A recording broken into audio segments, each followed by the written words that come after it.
and we're rolling.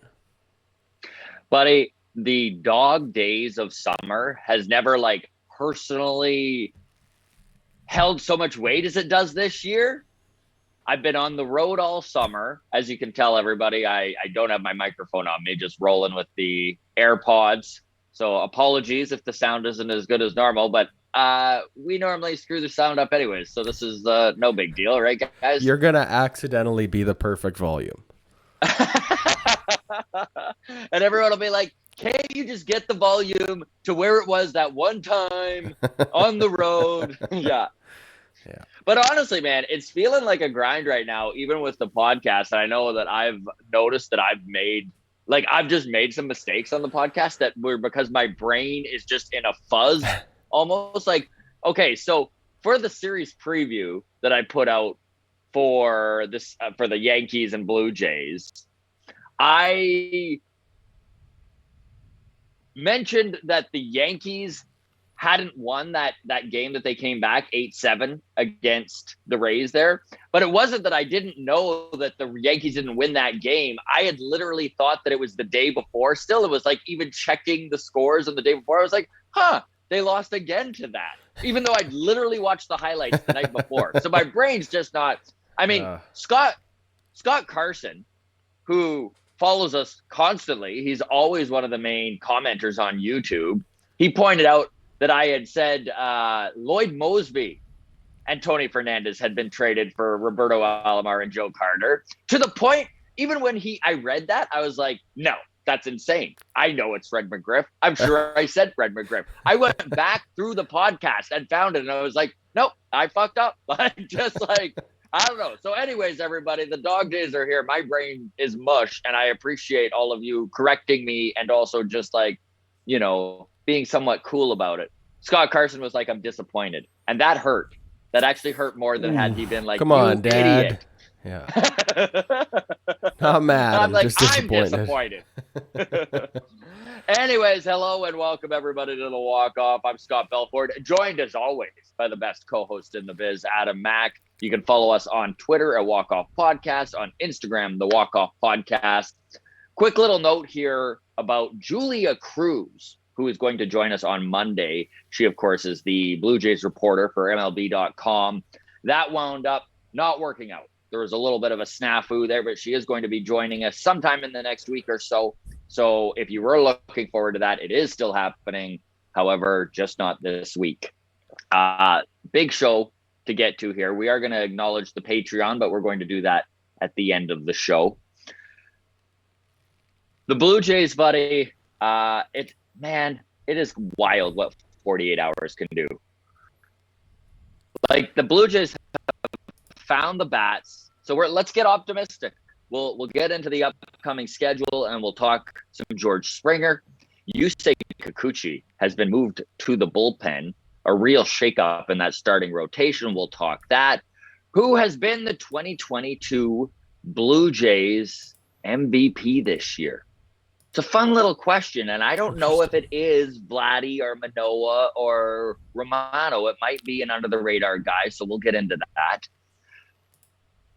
Spoiler, it's not Bo Bichette. Yes, spoiler, it's not Bobo. Kevin Gausman, dude, he had a little bit of a rough start last time on the bump. Not too bad. He just wasn't as sharp as he had been his two previous starts. But I have kind of an interesting stat to bring up about him. We're not going to focus too much on the game tonight here, but we will bring up Gausman and how he's going to look. And then rosters expand in 13 days. We'll toss around some names that we could see called up. Albert Pujols, buddy, the legend, he refuses to go quietly into the night, eh? It's almost like he's found his swing since the home run derby. It's unbelievable.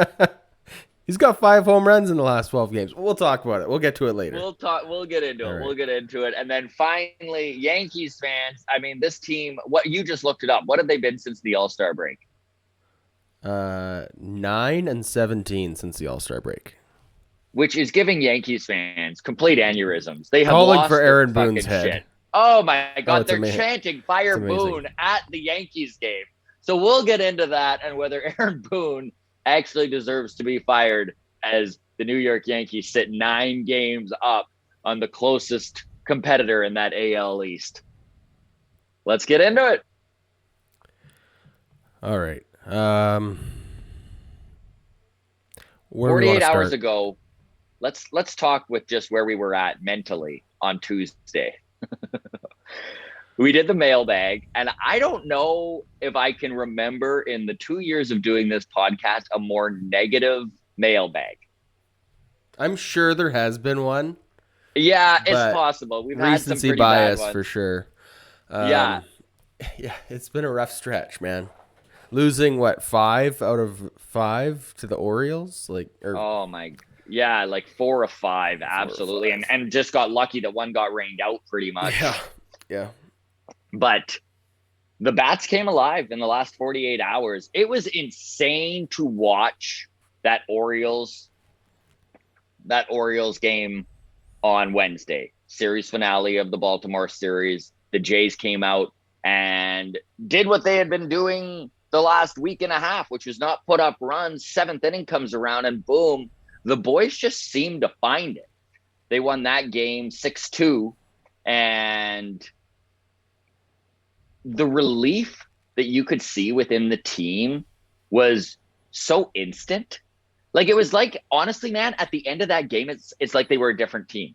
2 innings. In 2 fucking innings, this team literally just yeah. I mean, I'm not saying that they're out of the woods here or anything. But man, like, it was just day and night. Even yesterday watching the game, the confidence seems back. The guys seem loose at the plate again. Like, man, just it always blows me away, the mental side of sports. Yeah, I mean,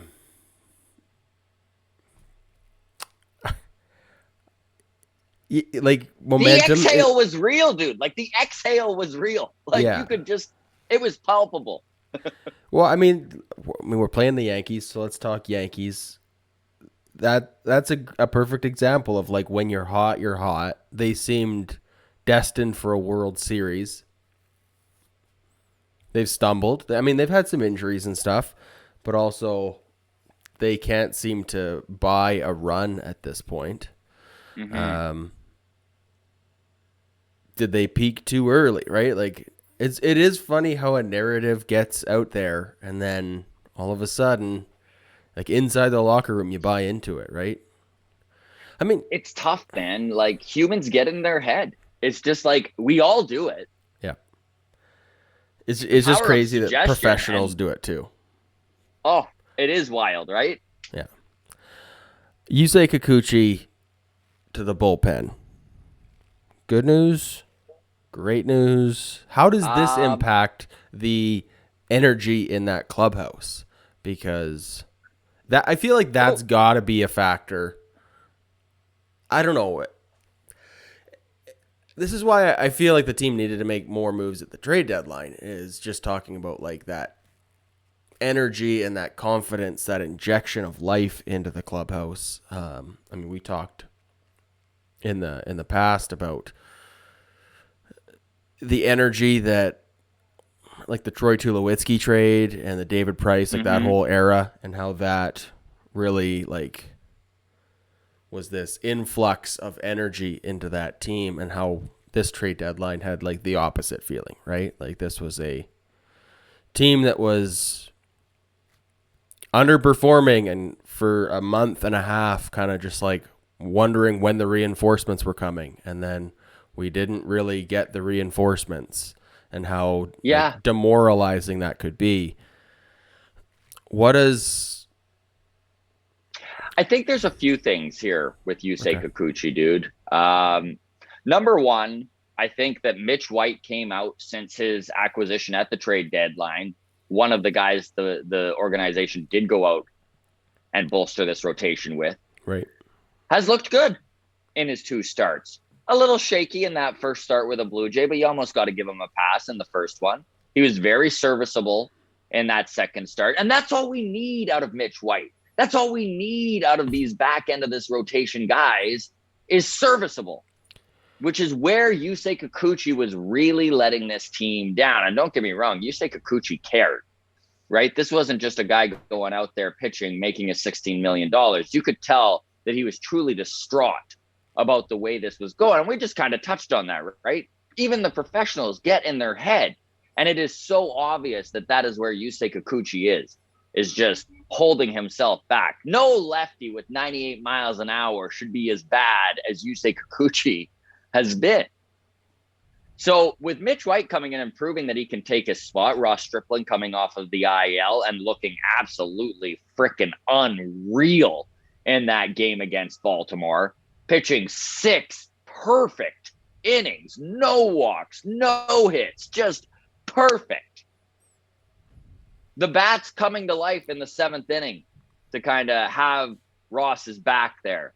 Like, there's a lot of things happening here that I think are going to make this move of Kikuchi to the bullpen more palatable for this team. We watched him come out of the bullpen yesterday, 9-2. Low leverage as they come, right? That's about as low leverage as a situation you can put him in. He came out in the 8th inning. He walked the first guy on 4 pitches, then had 2 on and no one out.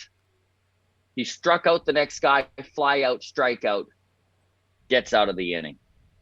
And this is where you and I were worried about Kikuchi going to the bullpen early on when we were tossing this around 2 months ago as to what to do with Yusei Kikuchi. And it was like, well, if he can settle in early, let's do it. But he always winds up needing to take 2 or 3 batters to figure stuff out and start throwing strikes.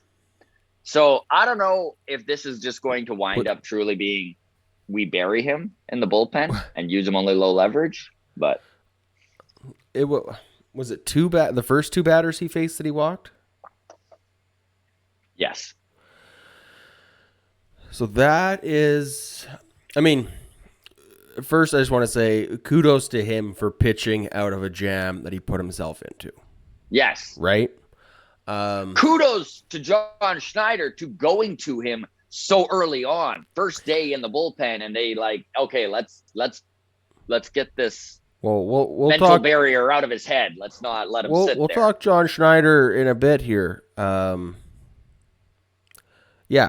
the cojones on him to stick with it, because one thing that's always stuck with me, I mean, we've had a very deep list of some really interesting interviews. But the one that really stands out to me, Mark Repchinsky, right?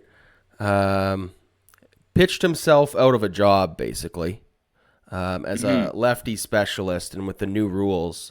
But just talking to him about how early in his career, he could pitch to righties, no problem. Wouldn't even think about it. It didn't cross his mind. It's Righty, just, lefty, he's just pitching. It didn't matter. Yeah. But by the end, and because he did become this lefty specialist and he wasn't facing right-handed batters, it became the sort of thing where he would only face a right-handed batter every like 3 or 4 weeks. Mm-hmm. Right? So he's like, it was just in his head that... In a sport that is statistically driven. Right. That, you know, if this guy hits off me, like if this righty gets a hit against me, my, you know, advanced stats against righties get blown up, and it's going to take me 4 months of, you know, before I can get that back down to a respectable, you know, like 4 months being perfect against a righty to bring that number back down, and how that really messed with him, right? So like mental toughness, just back to the Yusei Kikuchi thing of like, if he walks 2 batters and then just continues to get blown up, like it could have gone so much worse than it did after having walked the first 2. I mean, like we could have, like, low leverage situation, sure, but we could have like lost that game if. You know what I mean? Like, do you remember Chatwood last year? How many times he would come out of the bullpen and just set the game on fire? right? Like he just couldn't find the strike zone to save his life. It was 14 straight balls he would throw. Like at a certain point, you just go, maybe I'm not actually a pitcher. You know what I mean? Like, so which is the last thing you need in these guys' heads, right? Yeah. Like, so like for Kikuchi, who's already low on confidence, right? Like big shot to the ego to be moved from the starting rotation to the bullpen, especially when you've been paid $36 million, right? To swallow that lump, go out there, and then was it his first inning out of the bullpen? Yes. So first shot out of the bullpen, and you walk the first two guys you face. Like, that's, honest to God, some real, like, again, I know everybody likes to crap on Yusei Kikuchi, but, like, that's some real, like, gut check time where it's like, you know, he was facing, I don't want to say, like, the end of his career, but, like, all of a sudden, that's how it goes, you know, where you're like, if you just walk the first two batters, you're like, what the fuck am I doing here? Maybe I can't pitch. And then all of a sudden, you just never pitch in the majors again. Yeah. So I don't know. So, good gumption on him to dig deep and strike out two of the next three guys and get the fly out. Yeah. I mean, it could have been a lot worse, but I truly believe they had to get him in there as soon as possible. Yeah. And if you can't if you can't get Yusei Kikuchi in a 9-2 game, what are we doing? I know. Well, the cliche is like, if you fall off the horse, you got to get right back on, right? Yeah. What do you think of these comments, though, from Shai Davidi on Blue Jays Central? He says Kikuchi allegedly offered to go down to AAA to try and fix things down there and to stay stretched out, but the team said no. So do you think there's truth to that? Is this just a public-facing report to... Well, I know that Mike Wilner of the Toronto Star reported that he was talking with Matt Chapman and brought this up, and Matt Chapman was blown away, right? That Chapman was like, he said what? He offered to do what? Right? Yeah. And Chapman was actually really impressed. He was like, I can't believe he would do that. I'm going to talk to him. Like, obviously he's more valuable on this team. And this, you know what? This is what blows me away, dude. I don't even think that Matt Chapman's being disgenuine. I think this team truly does see the value and the skill within Yusei Kikuchi more than he sees it in himself, which is the whole problem with this dude. It's the whole problem with this guy. I mean, I'm going to enjoy until his next appearance. I'm going to just enjoy those 3 outs that he got as the turning point of this Disney movie where things were going down and he just looked up to the stars and found it. And this is the inspirational moment and the turning point in his season. I mean, the best closer in baseball right now is the New York Mets' Edwin Diaz. Failed starter. Yep. Just how it goes. I'm not going to put that sort of the lefty closer. Yusei Kikuchi, Game 7 against the Dodgers. We don't need to put Andrew Miller kind of friggin' tags on him yet, but there is a reason why bullpen pitchers are in the bullpen, and a lot of them become dominant when they figure out how to pitch one inning. And Yusei Kikuchi has pitched out of the bullpen in Japan. This was years ago, but this isn't his first time. Who knows? Maybe this is a really good move for him. And there isn't a lefty in this pen. Tim Mays is not back yet. Matt Gage is still sitting in AAA. Taylor Sasato's still recovering. Like, there's an actual opportunity for him to kind of cement himself as a mid-range lefty guy that you can go to in the 6th. He's got a long ways to go to prove that, but I mean, look, I hope he embraces it.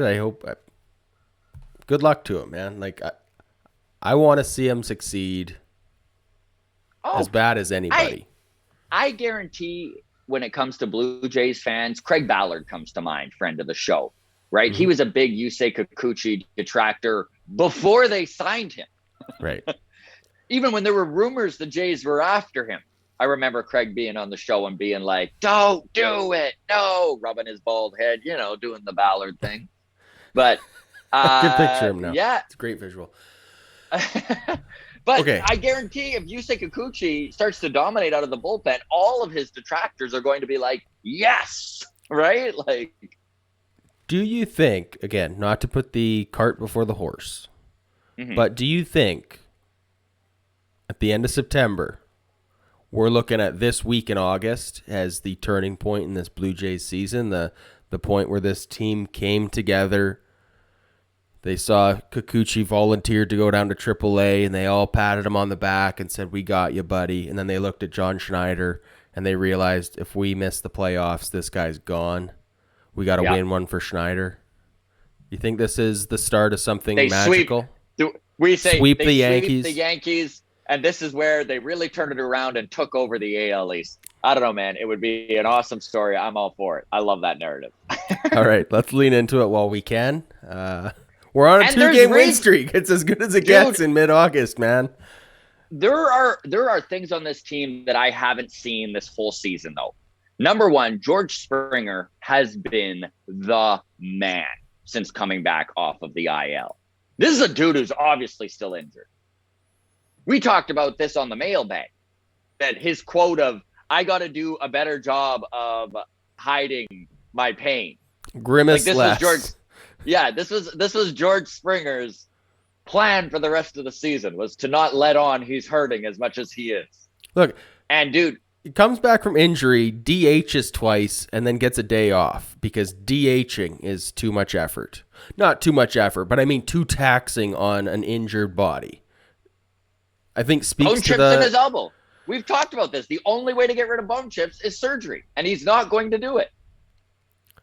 Didn't get the day off, though, because he pinch hit. High leverage situation. Gets the RBI. DHs again yesterday against the Yankees. Goes 5 for 5. No big deal. This is why... small sample size, Scott, but he's hitting 643 since coming off the IL. This is why this front office went out and got George Springer. He is a big game player, man. He's a big moment dude. Has been his whole career. He's got a track record of showing up when it matters most. And this team was reeling. And who showed up? George freaking Springer. And Jackie Bradley Jr. And JPJ. To a lesser extent. Yes. Right. Yes. I mean, really, if you look at the top of this order, it's been a Springer and Vladdy show. Yep. Lourdes Gurriel in that 3-hole. Like, this top of the order is really starting to do what they should have been doing all month, which is being the offensive engine of this team. And it's good to see. It's good to see, man. Like, even Vladdy is looking like Guerrero of 2021. Well, we're going to need it. It was a slow start. He seems to have found it as of late. We do have other guys cooling off. Espinal, Kirk, both cooled off. Mm-hmm. Chapman is heating up to a lesser extent, but he's found the power in his swing again. That's what we need. And let's him. Talk. I know we teased off the top there, right? Who has been the most valuable Blue Jay this season, the whole season? Okay. And I mean, Manoah has been incredible. I think you could just give it to Manoah. I think you could just give it to Jordan Romano, and no one would question it. But truly, and what got me thinking about this was friend of the show, long toss regular, Garth Yorgi was on Twitter, and he kind of had a rant about the under-the-radar MVP of this team. And he just was asking questions like, where would the Toronto Blue Jays be without Ross Stripling? And the more I read his thread he had, the more I was like, you know what? Ross Stripling really might be the MVP of the Toronto Blue Jays in 2022. Think about where this team would be had Hyun-Jin Ryu gone down with that season-ending injury in May and Ross Stripling not stepped up and did what he did. Like, if we had to continue to roll out Casey Lawrence, if we had to continue to roll out Max Castillo, nothing against those guys, but there's a reason that they're in the minors, right? There's a reason that Lawrence has been a career minor leaguer. So for Ross Stripling to come out of a bullpen position, step up and not miss a beat, and on top of it, he was being held back to 70 or 80 pitches an outing and still getting into the sixth. I mean, you can even go back further, dude, to April when he started in the bullpen. And then Ryu got injured and was basically, I mean, Ryu getting Tommy John surgery has just like changed my view of the dude so much over the last year. It's like, okay, he was trying to pitch through something he probably should have just bit the bullet on a year ago. If only he had treated his ringworm, this all would have been avoided. Oh, man. Yeah. Poor Ryu. I mean, I hope his career's not over, but Tommy John on the wrong side of 30. I mean, he's not a fireballer, right? So there's a chance that he can still, the reason he's good is what's between his ears, I think. I mean, he's got the physical skill set too, right? I'm pretty good between my ears. I couldn't throw like he can. Yeah. But I don't want to just write him off just yet, but he's definitely got an uphill battle. Uphill battle for sure. I wish him all the best, just as long as it's not as a dominant starting pitcher making $2 million a year for the Tampa Bay Rays come 2024. That is safe to say. Yes. Yeah. So who's been the MVP then? Put a name out there. Is it Ross Stripling? I really think it's Ross Stripling. I wouldn't argue if you vehemently came at me with it's Alek Manoah. Obviously, take Alek Manoah off this team, and where would we be? I mean, yeah. But I think the big thing with Ross Stripling that really stands out to me is that when this season started, no one was pointing at Stripling and being like, we need a huge season out of Ross.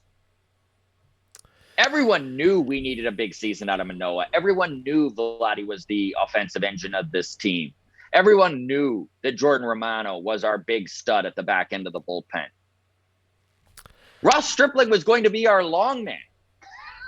Yeah, I mean, Ross Stripling, I wouldn't give him MVP. I would give him like unsung hero award or like most underrated overachiever, but that sounds almost like a participation a little ribbon. Disparaging. Yeah. Yeah. No, I mean, for me, it's still Vladdy, maybe Springer if Springer was more healthy. Mm-hmm. Chapman's been great.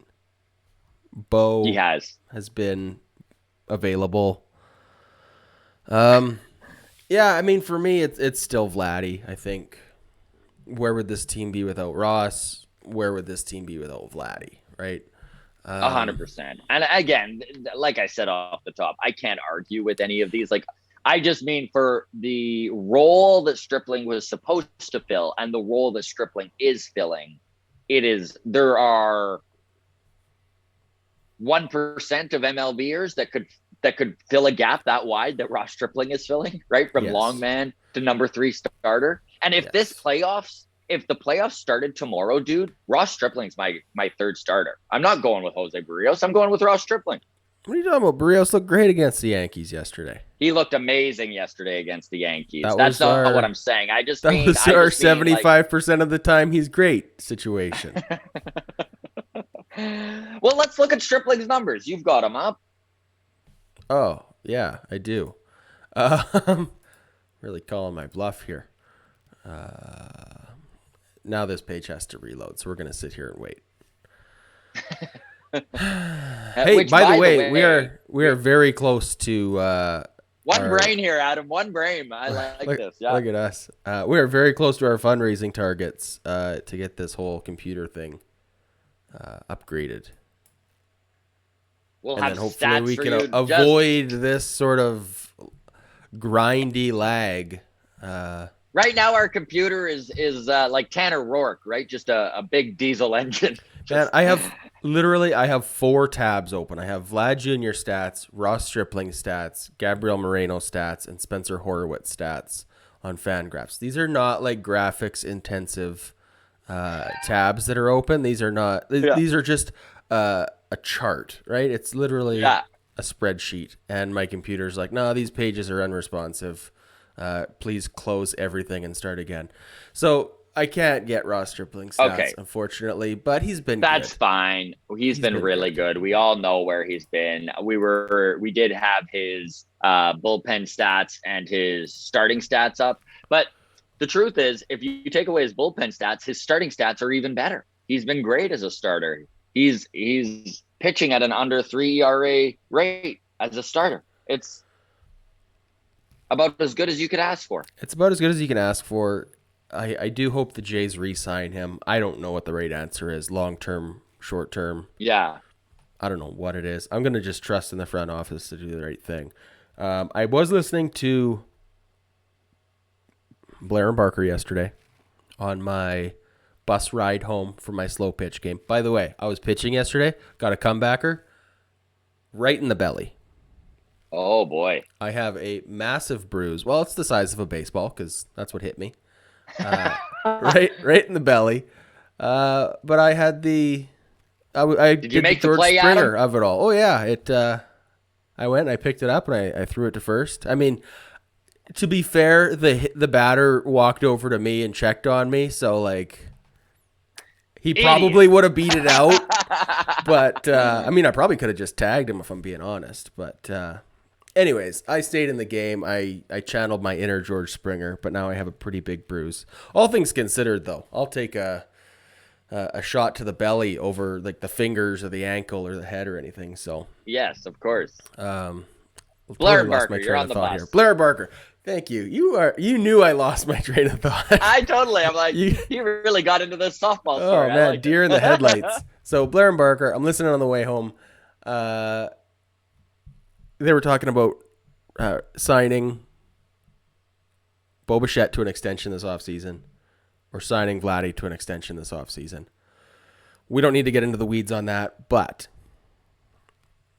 one thing I found interesting was Barker said Vladdy Guerrero is a better first baseman defensively than Bo Bichette is a shortstop.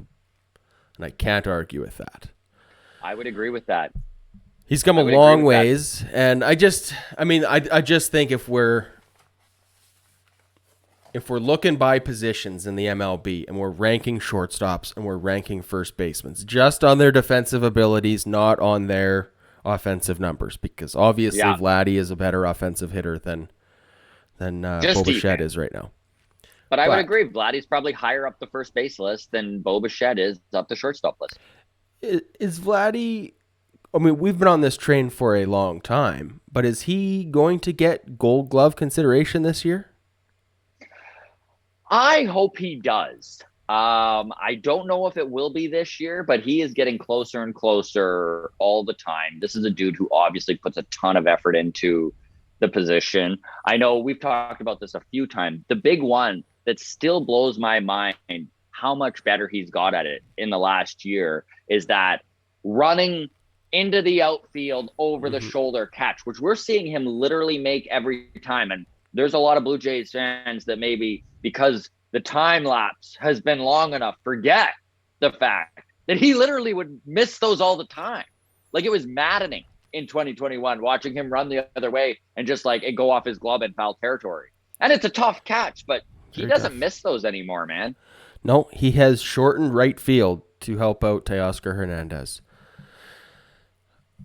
I can't speak highly enough about Vladdy. I'm very impressed. But by the way, I did want to really quickly just mention that when I talk about how much effort and work Vladdy put into first base, I am not saying Bo Bichette isn't doing the same at shortstop. I know you see him out on the field all the time. Everyone talks about he's the first guy out there taking grounders.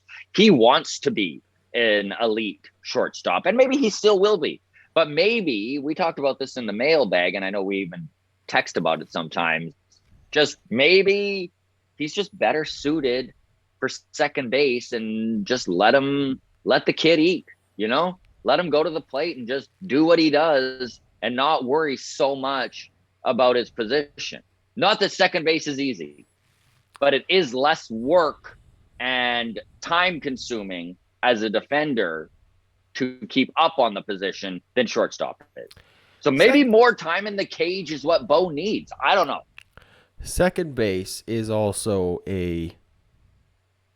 less premium position. I just mean in terms of salary. Unless you're Marcus Semien. Mm-hmm. We know how Bichette handled the arbitration this offseason, right? Turned down the $30,000 voluntary pay raise the Blue Jays offered him. So he's getting ready for real contract negotiations. He's not signing an extension this year, right? He is not. That's buying low, Adam. Because if the Blue Jays were to offer him 10 years this offseason, it's going to be based on, look, your production wasn't very good this year. Like, your ceiling is lower than it was a year ago. And he doesn't strike me as the kind of guy who isn't going to bet on himself. Mm-hmm. So, if you're Bichette and Bichette's agent, how do you feel about moving to second base next year and being a dominant hitter? Like, if he can be a 300 hitter from second base, is that better than a 260 guy at shortstop with league-leading errors? I mean, one major shift in Major League Baseball in the last decade has been the quantity of quality shortstops that are being turned out. We're even looking at the Blue Jays minor league system, and some of their top prospects are getting a lot of time at shortstop, Aroldis Martinez being one of them. Everyone says he profiles as a third baseman. That's not why I bring this up. I'm just saying that if you look league-wide in comparison to, let's say, 2010, there are far more premium shortstops available. And more of them are being developed. So maybe it's not strategically a bad move for Bichette to look at the landscape, look at where he fits in to this shortstop hierarchy within the MLB, and look at second base and go, you know what? Maybe second base is the place where I can really make my mark. It's a good point, man. Worked out good for Marcus Semien, right? Like, you can be a top 10 shortstop, or you can be the number one second baseman in the MLB. You can be the highest offensive producing second baseman of all time. Like, think about that. Marcus Semien made the move to second base with the Blue Jays last year and hit more home runs than any second baseman in the history of Major League Baseball. I'm not saying that's what Bichette can do, but I mean, you know what? Hey, I mean, we've change of scenery can do you good. Look, we aren't experts. We are no, we're idiots. Everybody agrees. Like, look, your defense is attached to your bat for some brain psychological way. When you're struggling defensively, you also seem to struggle offensively. And the reverse is also apparently true. So if he's having Gold Glove second base type season, I feel like he's a 310 hitter. Mm-hmm. Like, I don't know. I think it would be good for Bo. I think there are shortstops on the market this offseason. I would be okay if the Blue Jays went out and offered Carlos Correa a big truckload of money. I would too. I think this offseason is really going to be interesting, man. It's going to be I don't want to look past the rest of the season, but it is going to be very, very interesting. Okay, 13 days. We are 13 days until September 1st when rosters expand. And it's hard not to look at this Blue Jays team and speculate who they could bring up. So obviously the number one option would be Gabriel Moreno. Help us out at catcher. Fill that hole.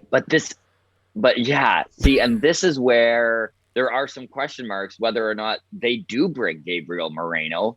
Is that, do we need another catcher on this bench? We don't. The answer is we don't. Do we need another DH? Because that role seems filled as well. So this is where I'm saying, but you know what?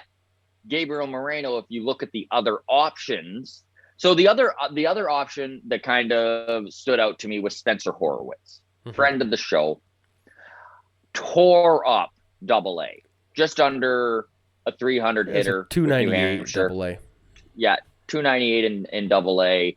A great slugging percentage, something like 550, somewhere in there. He was hitting for some power, had a bunch of doubles, got called up to AAA. He's played, I think, 25 games in Buffalo. Yeah. And his average has taken a bit of a hit. He's hitting 260, I think. Yeah. And his slugging percentage is like 300.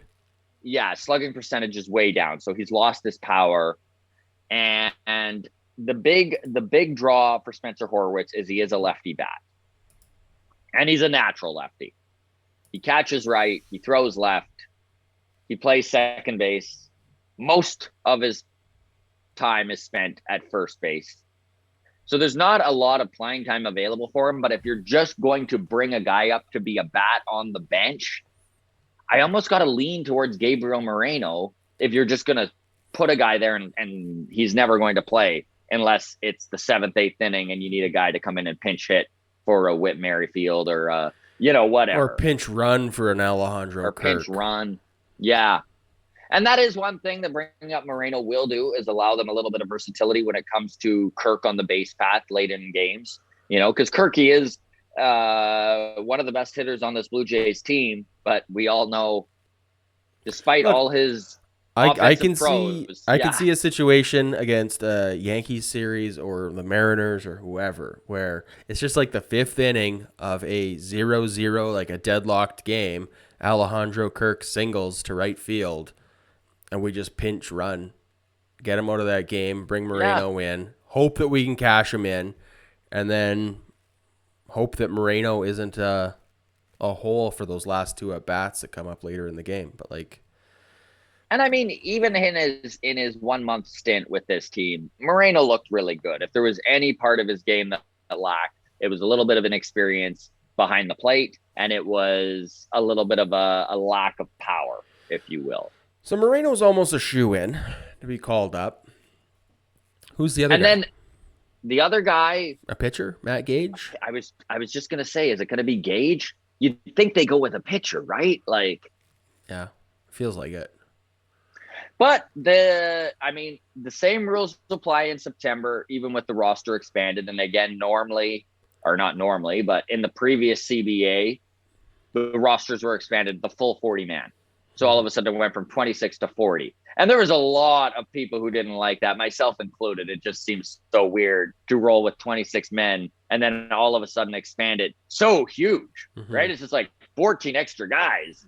And then you'd see all these playoff contenders be able to, like the Rays celebrated this. The Rays were able to just bring up all these friggin' pitchers, and now they had a bullpen that was like 15 people deep. Yeah. They like this rule, and the Rays almost single-handedly created the 3-batter rule, right? Where they're like, well, we can't have the Rays just expanding their roster and like changing pitcher every freaking batter.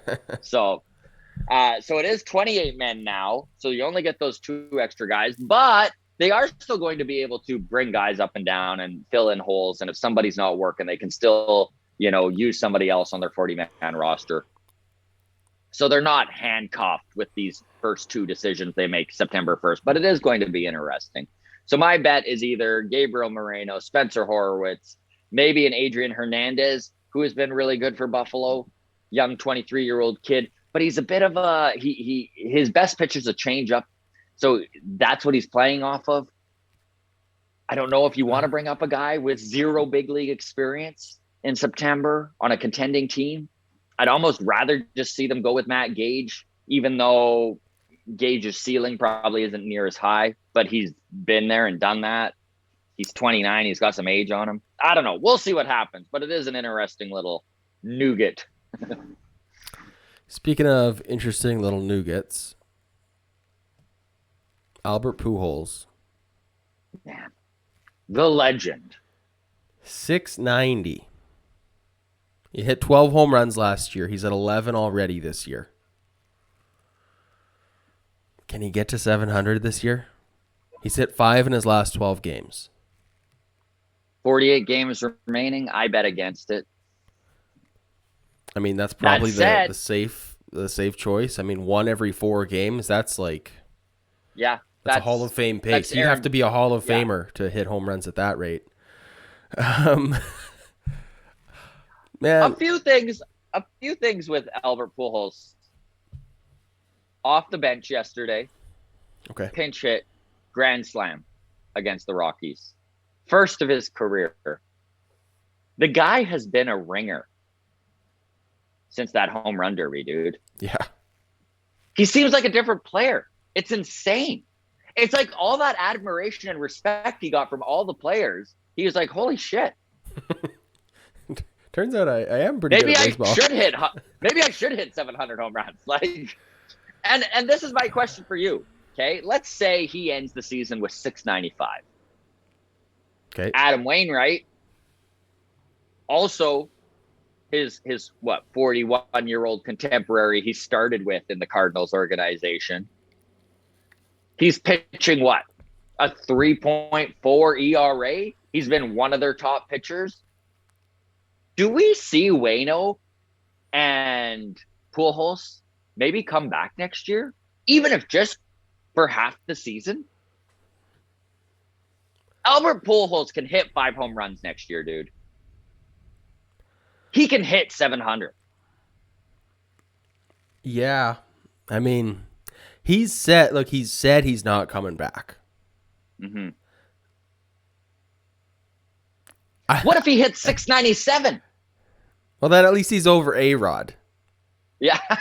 I don't know. A-Rod's numbers to me are like the craziest. Yeah.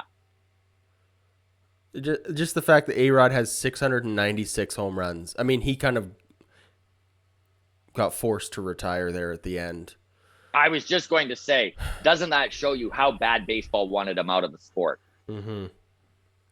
Where they're like, this 696, even if he hits 700, it still means nothing to the fans. It means nothing to baseball.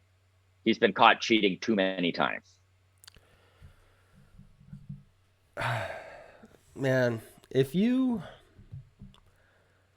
I just want to see him get to 700. 3 players in all of baseball history have gotten to 700. We're talking Barry Bonds, 762, Hank Aaron, 755, Babe Ruth, 714. That's the list. Yeah. Yeah. And he's so close. 140 years with a baseball. 4 guys. It's such a massive milestone. And just to be this close, it seems like a crime to not come back. So last year he hit 12. This year he hit 11. I think if the season ended today, he doesn't come back. Because what I think he doesn't want to do is that I think he doesn't want to come back twice. Like, I don't think he wants to come back for 2 years. So no. If he's, again, let's just say the season ended today and he's 10 home runs shy of 700 and he only hit 11 this year, 12 last year, I don't think he's confident that he can hit another 10 home runs next year. But if he can get 5 more home runs this year and he can be 5 home runs away next year. Yeah. Then, like, what's one more season, right? Like, you don't want to come back and be like, all right, I'm going to get it this year. And then still fall short, right? Like, you don't want to hit 8 home runs and be at 698. And then it's like, why the fuck? Like, then it's embarrassing, right? That now you're a guy hanging on for dear life at the end of his career. Yeah. But if he's like, if he's 4 or 5 home runs away at the end of the year, like, he's still contributing to this Cardinals team. Yep. Like, you can't argue he's not contributing. He's contributing on the field, and he's probably the most charismatic, motivational brain in baseball you could possibly pick as a young player. Like, he's like having a second manager there, but one that you're a contemporary with, one that is right there as your peer. Like, I don't know, man. I think there is a road for him to come back if he chooses to. We'll see where he's at. But if he stays hot, dude, like 5 home runs in 12 games, the guy can slug. Like, I don't think he's not going to hit 700 this year. There's no way he hits 10 home runs in 48 days. But I don't think so either. I do think one thing working to our advantage, and by our, I mean like the collective baseball fandom that wants to see this happen, is that he's not playing for the Angels anymore. Yes. Right? Like, the Cardinals are a contender. Yeah. He could What's hit someone funner in than the playoffs. like? Well, no, I just mean like if you're playing for the Angels and this year is just like fucking, excuse my language, no fun for anybody. Yeah. It's a lot harder to go, yeah, let's do that again. Right? But like when you're on like a young, energetic team and you're along for the ride and these playoff baseball, that's fun. There's got to be a little bit of a draw when you're like, oh man, we got to the, we got to the World Series last year and we were 2 games short of winning it all. Like, oh, like, I don't know. I don't know, man. I don't know. I just want to see him get 700. I hope he can get at least 5 more and feel confident that he can hit 5 home runs next year and runs it back. I want to see him do it. Yeah, me too, buddy. Me too. All right, can we talk Aaron Boone and these New York Yankees, and then we'll wrap it up and get out of here. We're going long already. Yankees fans are in full panic mode, and it's great to see. Aaron Boone. Yeah, it's beautiful. They're calling for his head. Dude, last night they were chanting, "Fire Boone, fire Boone." You'd think he was Charlie Montoyo. Yeah. Like, yeah, I mean, it's wild to see.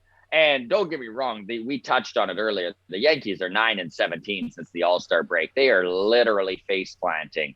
But was Aaron Boone getting all of the praise when they were on pace for a record amount of wins this season? I didn't hear his name brought up once. No, it was all Aaron Judge. Yeah, didn't hear his name brought up once. And now, listen, we were saying right from the beginning this Yankees team was overperforming. Yep. They are definitely underperforming now, but they're somewhere in between these two Yankees teams that we've watched in the first half and the second half of the season. I mean, it is funny when the Yankees were hot at the start of the year, he gets no praise, and it's like, well, with this roster, the ship pretty much drives itself. And now that the ship has grinded to a halt, it's like, well, fire the captain, Yeah. But I mean, I guess, you know what? To be fair, he needs to go in and like smash a buffet table or something and get these guys riled up. Like for whatever reason they are underperforming. I think injuries is a big part of it. All the arguments that we had for getting rid of Charlie Montoyo, I think kind of apply to Aaron Boone. Yeah. Just in terms of like, I mean, but it's such a smaller sample size with these Yankees. Like it's like every team gets cold. Like it's like, man, I gave the stats on the mailbag of the Jays and how their season broke down of like, I'm just using I'm just using numbers here. This is the actual thing, but they were something like 23 and 11, and then they were like 9-17, and then they were like 18-9, and there's ebbs and flows to a season here. And if you're not going to give Aaron Boone any credit for when they're on pace for a historic win rate, but you're going to blame him when there's a blip on the radar, I don't know, man. Like, how do you even talk about firing a manager whose team holds first place in their division by 9 games with 48 games to go? They're 112 games into this season. Like, it is funny, though, going into the All-Star break, that, the narrative around this Yankees team was, well, even if they play 500 ball the rest of the way, they're still going to get to 110 wins. Yeah. But they're a lot under 500 ball since then, so it's funny. Yeah. Hey, all right.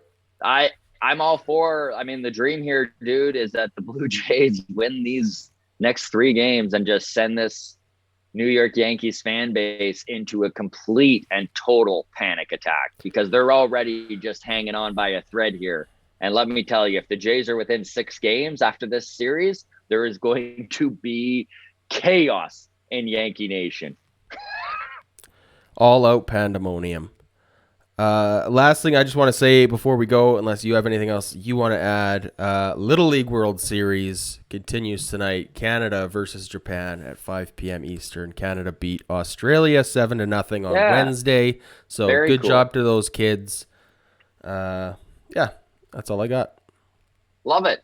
All right, everybody. Thank you so much for watching. Obviously, our Patreon. We love you all very much and really appreciate the support and the help. Like Adam mentioned midway through the podcast, while we were struggling to get our stats up here, we are getting very, very close to this new computer, and it's all because of our great community and everyone who has chipped in. And of course, our Patreon's a big part of that. So thank you to all of you. The list is as follows: David, Abraham, Michael, Sarah, John, Simon, Rashid, Joshua, Jeremy, Ian, Dunedin, Bob, John, Wyatt, and Patrick. Thank you for all your love and support. It is very much appreciated. Now, I am going to do a quick little plug here for myself. I am in Vancouver right now playing the Comedy After Dark Comedy Club right downtown Vancouver, 117 Pender Street. I'll even get Adam to maybe throw the link in the show notes if there's any fans or comedy enjoyers listening to the podcast right now. It would be really cool if you came out, mention that you heard about this from the walk-off, and I'll literally buy you a drink or two. So that's Comedy After Dark in Vancouver. Thanks, everybody. You and I are in Fort Mac on Wednesday. Yes, we are. Fort McMurray at the casino. So if there's any Northern Albertans up that way that want to come to a show, come and check it out. And same offer for everyone in Fort Mac. There you go. All right. Cheers. Go Jays, go.